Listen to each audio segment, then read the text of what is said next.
बिस्मिल्लाहिर्रहमानिर्रहीम। नादीन पूरी दुनिया दे विच रोडां दे अतराफ के उत्ते फुटपाथ बनाए गए हैं और फुटपाथ इस वास्ते बनाए जाते हैं कि लोग जिहड़े इन रोड के दरम्यान न चलन बल्कि साइडा के फुटपाथों के उत्ते चलन। उन्होंने जाना बचावन वास्ते, किसी भी इंसान की जान बचावन वास्ते, ताकि किसी गड्डी थले ना आ जाए, किसी ट्रैफिक हादसे का शिकार ना हो जाए, वो फुटपाथ इस वास्ते बनाए जाते हैं। लेकिन पंजाब गौरमेंट या डिस्ट्रिक्ट साडी गौरमेंट वो एक मुनफरिद काम कर रही है कि फुटपाथों के उत्ते बाजार कायम कर रही है। सेम यही पोजीशन चनियोट शहर के अंदर मेन जंग रोड के उत्ते अज एक फूड कोर्ट बनाया गया है। उस फूड कोर्ट का बहुत जल्द इफ्तिताह भी किया जा सी।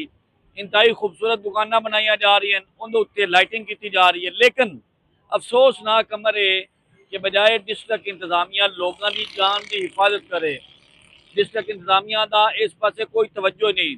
रोड के बिल्कुल उत्ते यानी कि 1 फुट का फासला भी नहीं, मेन रोड के उत्तों 1 फुट का फासला भी नहीं है। यह जंगला ला के अंदर फूड स्ट्रीट बना दी गई है।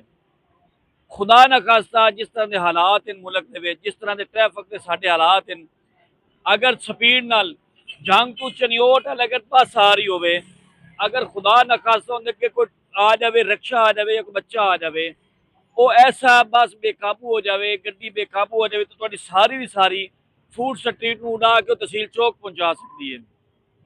यानी कि एक बहुत बड़ा हादसा हो सकता है। साडा मकसद सिर्फ ये निशानदेही करना आई।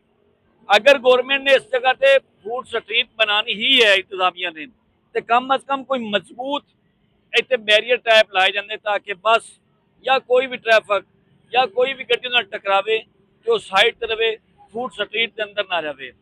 फूड स्ट्रीट के अंदर जेडे कैबन्स बने हैं, लोगों ने बैठने वास्ते उन्हें बेंच बनाए, और तमाम के तमाम बेंच वो बिल्कुल रोड के नाल हैं। साढ़े इंतजामिया को अपील है कि खुदा रहा ये फूड स्ट्रीट को इस जगह तो खत्म किया जाए। अगर खत्म नहीं करना तो कम अज कम इनू इतना सेफ साइड किया जाए कि लोग शहर के जी इस जगह पर आवन, वो अपनी हिफाजत उन्होंने हो, जाना की हिफाजत हो। एक नवे विलाग एक नवी वीडियो के नाल तुहानू हाज़िर हैं। अल्लाह हाफिज़।